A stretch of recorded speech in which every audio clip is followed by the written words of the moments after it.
Mga ka-nose! Welcome sa aking YouTube channel, Drinking Nose. I'm your barista, Maiko Ryan Yesto.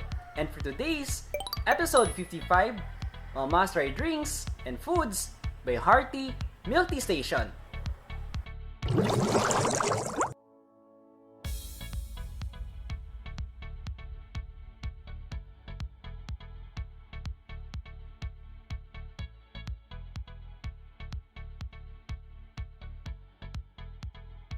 Are you looking for affordable yet will satisfy your palate and milk tea cravings?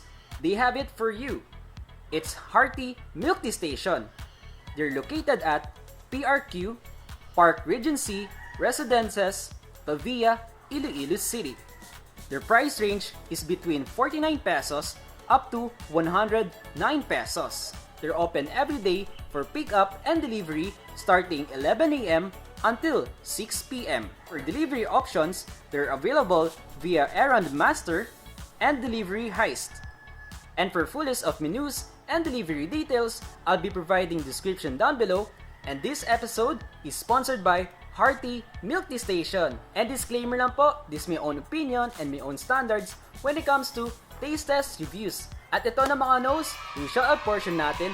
Mag-shoutout ako ng isang tao nag-support sa aking Drinking Nose simula nag-start pa ako until now. I-shoutout ko lang po si Isaw, David. Thank you so much sa pag-suggest mo when it comes sa ring light, sa anong do's and don'ts na gagawin ko, especially may eyeglasses ako. So siya nag-advise sa akin na tanggalin ko yung eyeglasses ko, tapos mag-focus ako sa eye contact ko when it comes sa viewers. So thank you so much Isaw, David, for your suggestions, for your advices. So keep safe mga nos, and God bless. Hi there mga nos! So I have here drinks and foods by Hearty Milktea Station.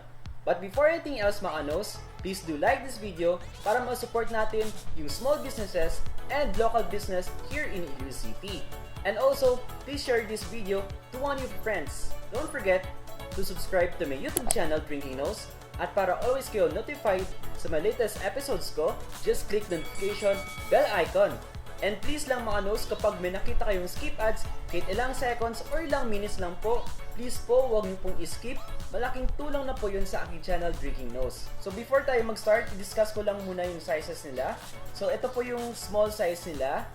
And this is their large size, 12 ounce, and this is their 22 ounce. For their small size, ito applicable lang siya for my taste test episode. Pero they're available for their medium size for 16 ounce and for their large size for 22 ounce. So let's start mga nos. Gutom na ako at excited na ako kasi first time ko i-try yung foods nila and also for their drinks. For first product under Milktea series, these are Wintermelon for small size for 49 pesos. Yung pearls very soft, tapos when it comes sweetness, on point naman siya. Pero when it comes sa Wintermelon essence, ito parang more siya sa strawberry taste. For next product, under Milktea series, this is Thai milk tea for small size for 55 pesos.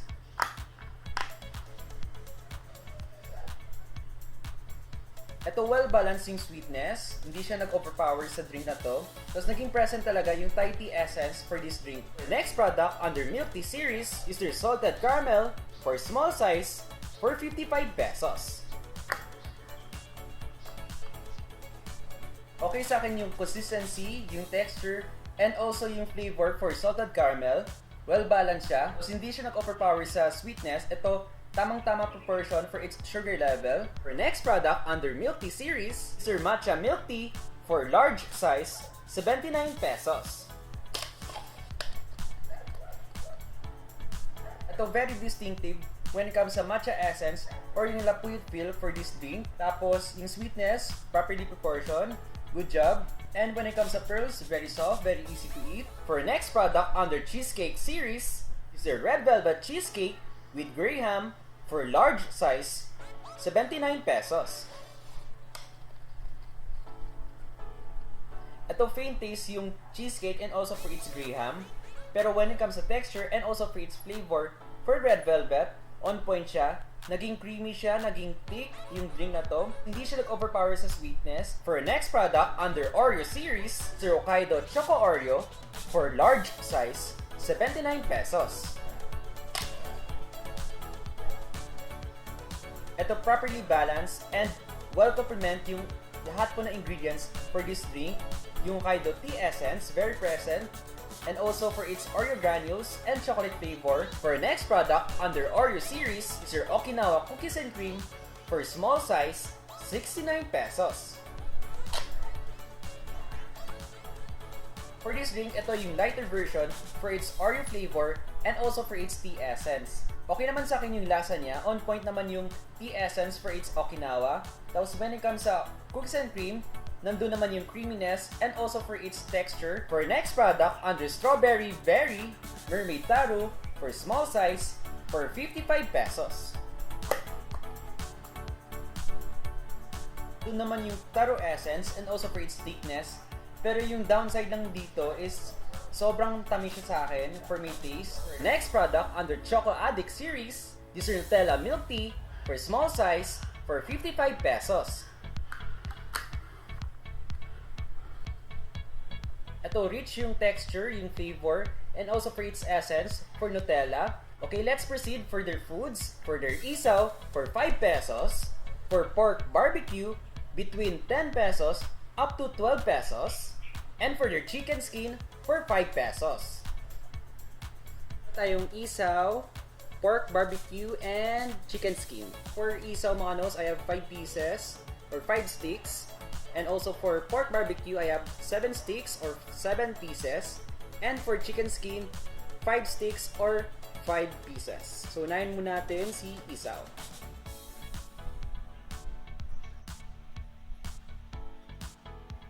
And by the way mga nos, ito nag-request ako na i-well done yung barbecue ko. Tapos when it comes sa isaw nila, very delicious siya. Tapos properly grilled. Nandun yung marinated sauce, very present. Tapos when it comes sa texture, very smooth siya, very easy to eat. Tapos napaka-tender. May konting siyang spicy, pero moderate lang. So next natin is pork barbecue.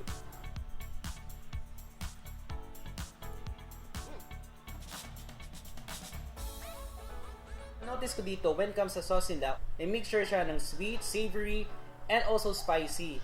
So, sobrang sarap ng combination niya. When it comes sa pork meat, very soft siya, very easy to eat. When it comes sa pork fat, very smooth siya. Next is chicken skin.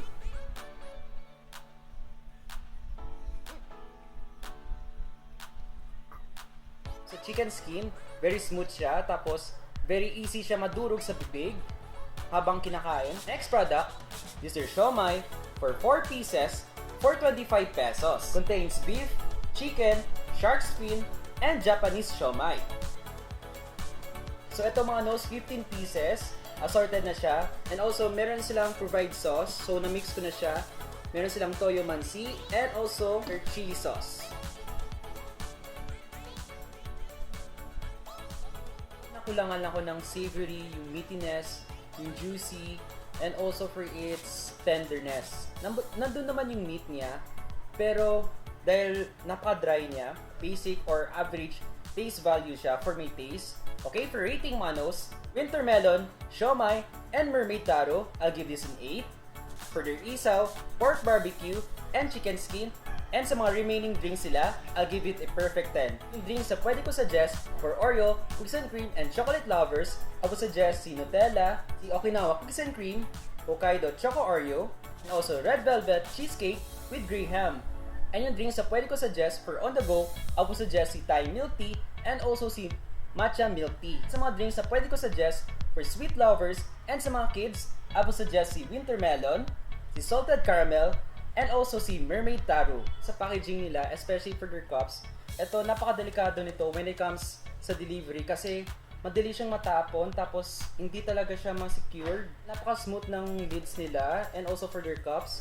So advice ko lang po sa mga owners and also sa mga nag-start na for milk tea business, mas preferred ko yung sealed cups or yung hard plastic para at least ma-secure yung drinks niyo at hindi siya madaling matapon. But not bad for newly opened milk tea shop for Hearty Milk Tea Station when it comes sa quality, sa sugar level, on point naman sila. But siguro may ilan lang na konting adjustment lang pero maging perfect na din.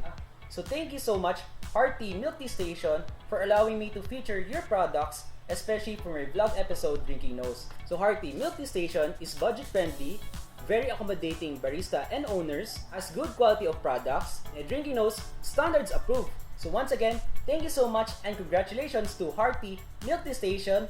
Keep safe mga nose. Bye!